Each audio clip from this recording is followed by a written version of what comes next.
전통시장의 코로나 방역이 깐깐해졌습니다. 외지 상인들은 진단검사를 받아야 물건을 팔 수 있는 곳도 생겼습니다.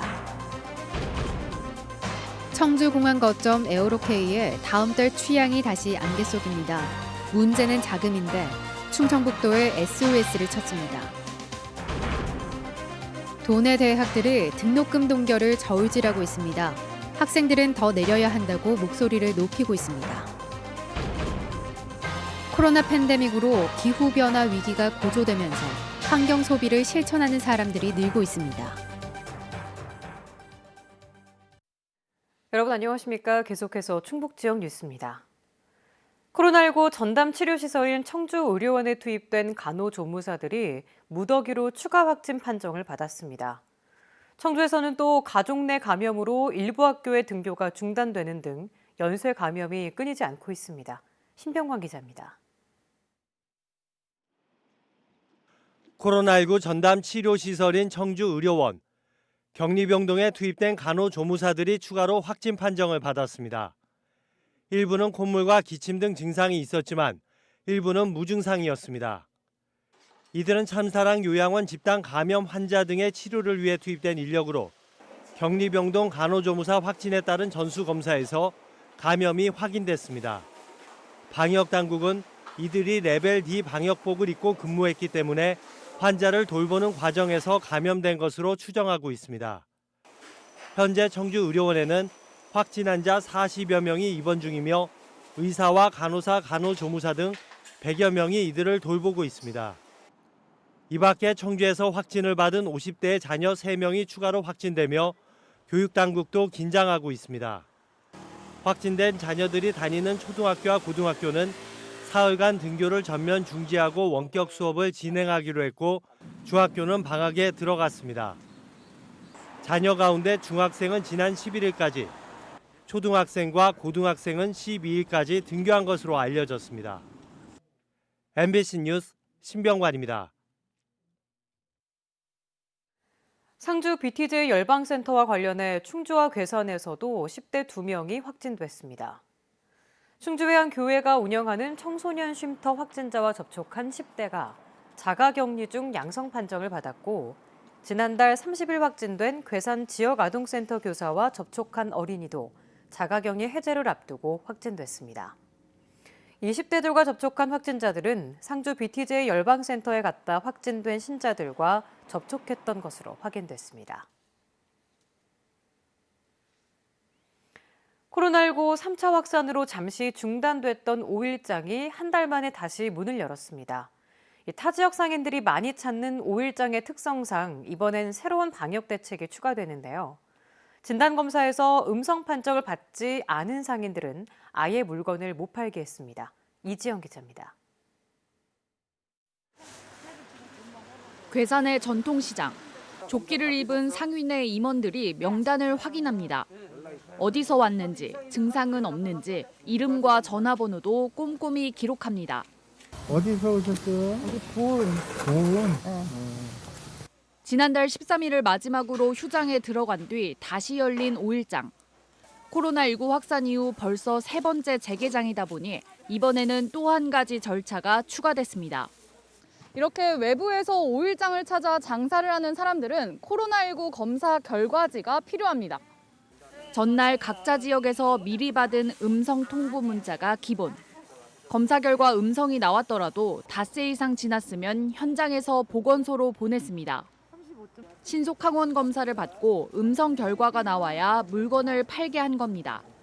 내가 이제 방역 이런 걸 하고 안전하다는 게 너무 좋잖아요. 그래서 이제 여러 사람 대기도 편안하고.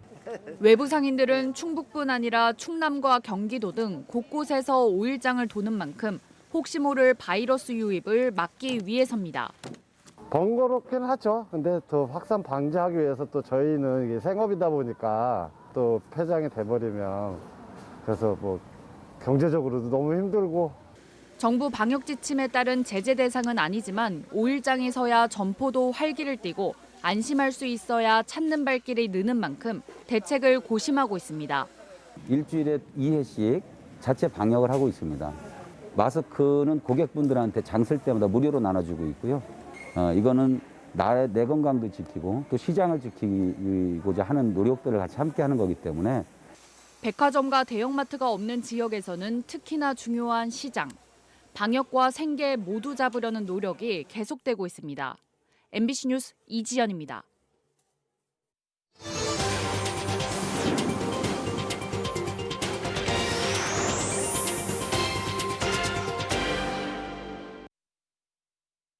네, 포스트 코로나 신년기획 세상이 바뀐다 순서입니다.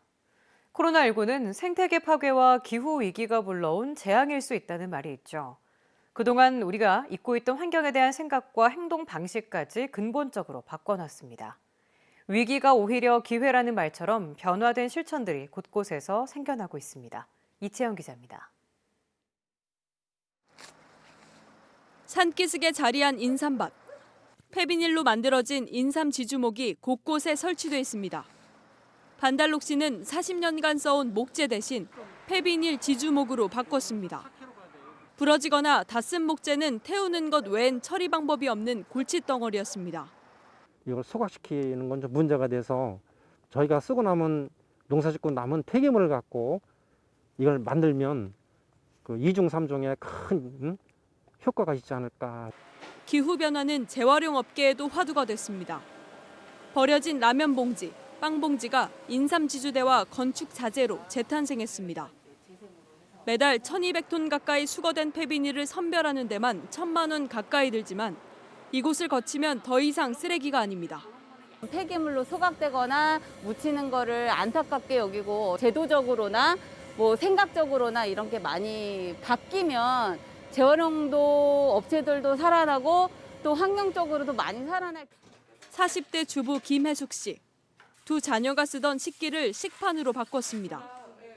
일주일 단위로 식단을 짜서 먹을 만큼만 덜어 먹었더니 음식물 쓰레기가 절반으로 줄었습니다.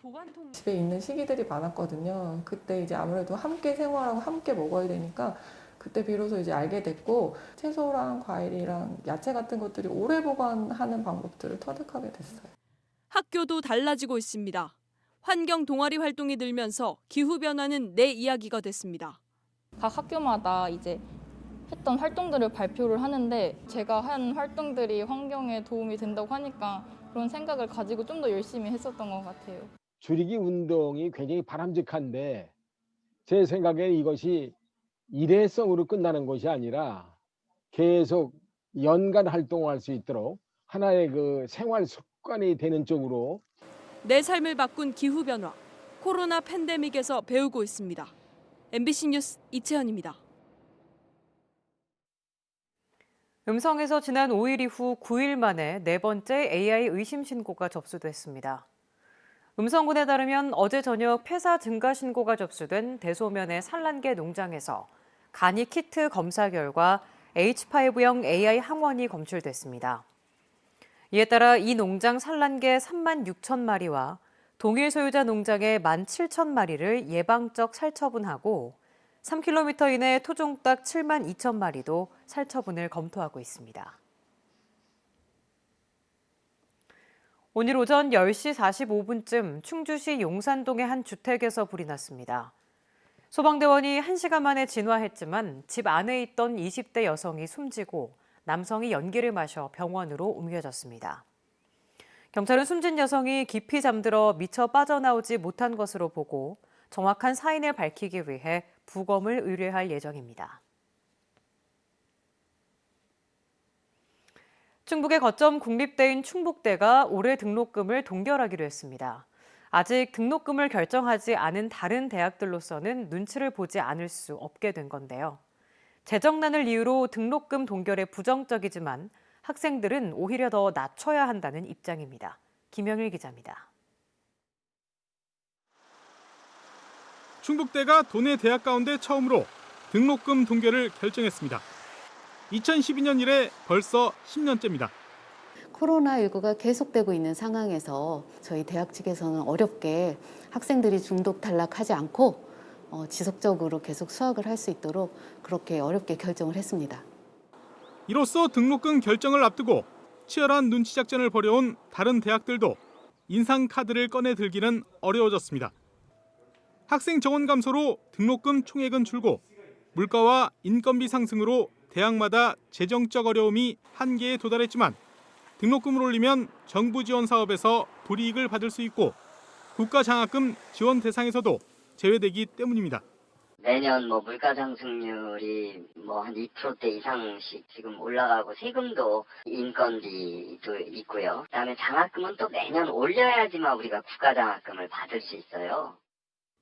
하지만 학생과 학부모들로선 등록금이 동결되더라도 납득하기 힘듭니다. 코로나19로 올해도 지난해처럼 부실한 온라인 수업이 예상되는 상황에서 등록금은 오히려 더 낮아져야 한다는 겁니다. 그냥 PPT를 만들어서 녹음을 해서 올리는 분들도 많단 말이에요. 온라인이랑 오프라인이랑 똑같은 등록금을 내고 이거는 좀 차이가. 지금도 힘들다. 더 내려라. 새 학기를 앞두고 등록금을 둘러싼 갑론을박은 올해도 반복될 전망입니다. MBC 뉴스 김영일입니다. 올해 도내 초등학교에 입학 예정인 어린이 가운데 2명의 소재가 파악되지 않고 있습니다. 충청북도 교육청은 초등학교 취학 예정자 예비 소집에 불참한 856명을 추가 조사한 결과 2명이 여전히 확인되지 않아 경찰과 함께 소재 파악에 나섰다고 밝혔습니다. 특히 2명 중에 1명은 지난해부터 취약 대상이어서 청주 흥덕경찰서에서 조사하고 있습니다. 다음 달 초로 예정돼 있었던 청주공항 거점항공사 에어로K의 취항이 안개 속입니다. 오랜 운항 심사로 자본금이 거의 바닥난 상태에서 항공 수요도 급감해 당장 취항하는 건 무리라는 게 항공사 측의 판단인데요. 이 거점항공사에 대한 재정 지원 없이는 한 달 이상이 연기될 가능성도 있습니다. 정재영 기자입니다. 항공 운송 매너 신청 2년 만에 항공기를 띄울 수 있게 된 에어로K 앞에는 여러 악재가 기다리고 있었습니다.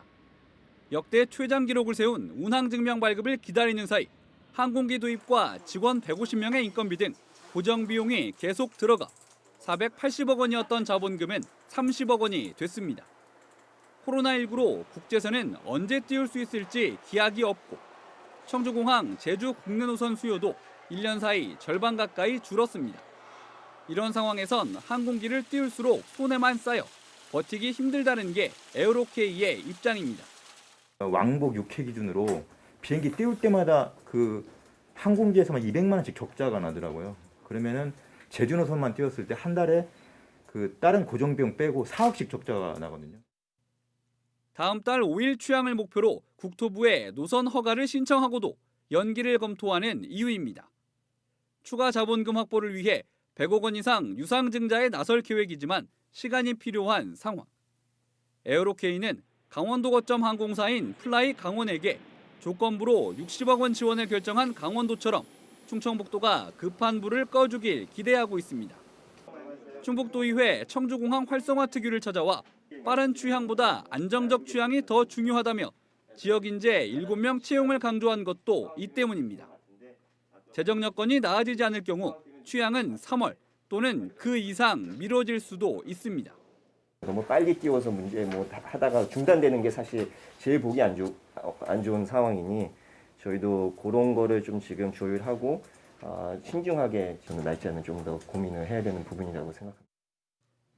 예정대로 2월 취항을 바라는 충청북도와 도의회는 지원책 마련을 검토하고 있습니다. 특혜 논란을 피하기 위해 거점 항공사 지원을 위한 조례 마련부터 논의할 계획입니다. 충북도민, 충북도의 거점 항공사다. 이렇게 봐야 된다는 거죠. 행정적, 재정적인 지원들 함께 할 수 있는 것들이 어떤 것인지 그런 것들은 지속적으로 연구해 가겠습니다. 예정 취항일까지 남은 시간은 불과 20여일. 국토교통부는 에어로K가 3월 5일까지 취항하지 않으면 면허 취소 대상이 되지만 코로나19 등 특별한 사정을 입증하면 기한 연기도 가능하다고 설명했습니다. MBC 뉴스 정재영입니다. 음성군과 정치권이 중부내륙철도에 감곡에서 청주공항 지선을 만들 것을 정부에 촉구하고 나섰습니다. 조병옥 음성군수와 이모성 국회의원 등은 국토부를 방문해 중부내륙철도 지선으로 감곡 청주공항 55km 구간을 국가철도망 계획에 반영해 줄 것을 건의했습니다.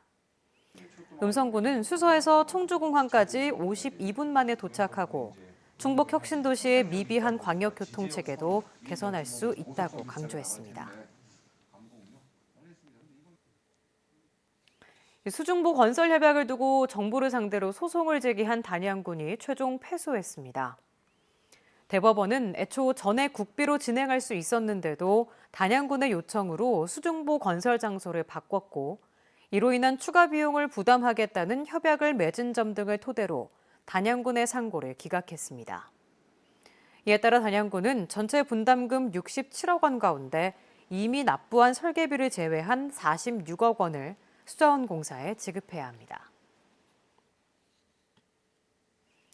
경무관 4명이 충북경찰청으로 전보됐습니다. 올해 경무관으로 승진한 충북 출신 이종원 경찰청 자치경찰 담당관이 충북청 자치경찰부장으로 내정됐습니다. 노규호 경찰청 조가수사본부 중대범죄수사과장은 충북청 수사부장으로, 김준영 경찰청 정보기획 담당관은 충북청 공공안전부장으로, 황창선 경찰청 교통기획과장은 청주 흥덕경찰서장으로 전보 발령이 났습니다. 충북지역 뉴스였습니다. 고맙습니다.